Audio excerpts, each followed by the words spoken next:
Okay, dia mestilah mempunyai sebutan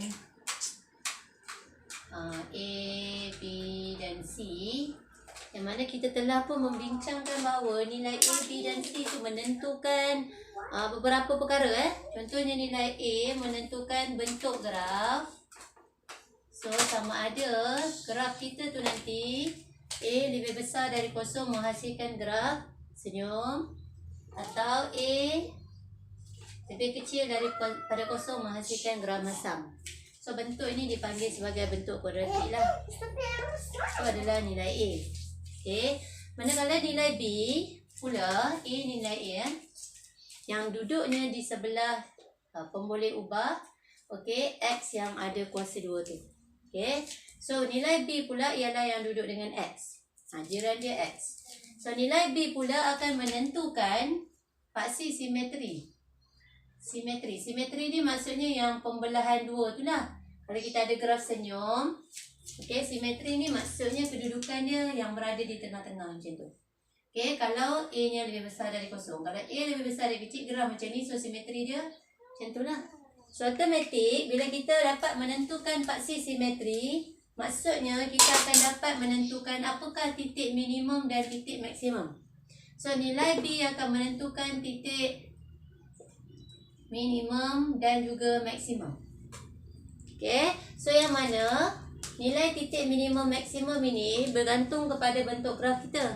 So kalau bentuk graf kita tu adalah graf senyum, okay, you akan dapat senyum duduknya di bawah macam ni. So maksud duduk di bawah minimum lah. So nanti dia jadi titik minimum. So kalau graf tu masam macam ni, dia akan jadi titik maksimum. Bukan maksudnya satu graf tu awak akan ada titik minimum maksimum, bukan. Okay, tengok graf kita bentuk dia apa. Okay, itu yang akan menentukan you akan ada titik minimum ke titik maksimum. Nilai B. Okay, manakala nilai C pula yang terakhir ni akan menentukan pintasan Y lah. Pintasan Y. Okay, pintasan Y. Nanti kita akan lebih perincikan nanti apabila kita membincangkan tentang lakaran graf lah. Okay, faham Okay, so kalau anda masih ingat, bentuk graf ni pelajar tak ada masalah sangat. Pelajar je tengok je. Kalau nilai A ni positif, A lebih besar dari kosong. A lebih besar kosong ni maksudnya positif lah. Okay, nilainya lebih besar dari kosong. 1, 2, 3, 4, 5, 6, 7 kan. So kalau di sini 5. 5X kuasa 2 contohnya. 5. So 5 tu positif. So kenalah tahu yang bentuk graf awak nanti senyum. Okay, kalau awak dapat graf masam, maksudnya salah lah.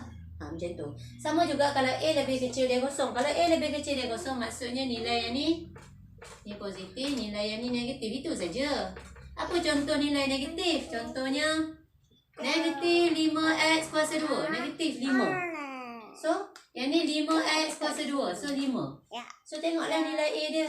Takkan tak boleh tahu 5 dengan negatif 5 mana satu negatif, lebih kecil, mana satu lebih besar.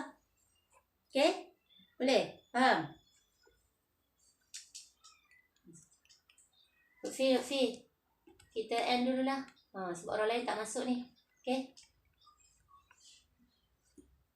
Right? Faham Okay, so nilai C akan menentukan pintasan Y. Pintasan Y tu nanti yang akan memotong graf tu nanti. Contoh kita ada graf, kita potong.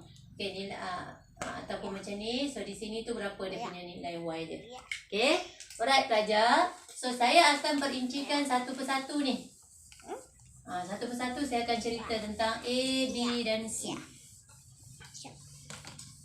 Okay, so sila ikuti kelas saya dan buat catatan. Okay, semua yang saya terangkan ini. Okay pelajar. Okay, kita mulakan dengan, okay, saya tulis dulu kita punya fungsi kuadratik. Kaedah penulisannya AX kuasa 2 BX tambah C. Kita pegang pada bentuk am lah fungsi kuadratik. AX kuasa 2 tambah BX tambah C. Okay, so apa yang akan menentukan nilai A kita tadi? Bentuk graf kan? Okay, bentuk graf rasanya pelajar tak ada masalah nak faham. Okay, kita ambil satu persatu ya. Nilai A dahulu. Seperti yang pelajar dah tahu, nilai A ni akan menentukan bentuk graf. Tadi saya dah cakap dah. Tapi ada nilai A ni, dia besar, lebih kecil, macam tu kan. So, nilai A yang besar dan kecil ni akan menentukan bukaan graf kita tu. Besar ke kecil? Okey, contohnya saya ada satu graf senyum. Bila graf senyum, awak tahu dah A-nya mesti lebih besar dari kosong. Contohnya apa? 5x kuasa 2. Tak payahlah tengok B ni. Sebab untuk menentukan bentuk graf hanya tengok nilai A sahaja. Ni A. Okey, saya bagi contoh 5x kuasa 2. 5. Oh, positif. Graf saya senyum lah ni. Okey, lagi apa contoh graf yang akan positif? 3x kuasa 2. 3. Masih lagi A-nya lebih besar dari kosong kan? So, grafnya nanti akan senyum juga. Tetapi, kalau anda dapat, ini untuk kes A lebih besar dari kosong. Nanti saya bagi pula A lebih kecil dari kosong. Ni ada dua contoh ni. 1, 2.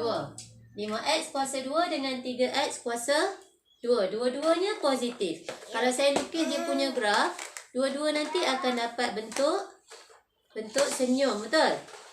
Bentuk yang senyum. Okey, tetapi nilai A 5 dan 3 ni dia berbeza, betul tak?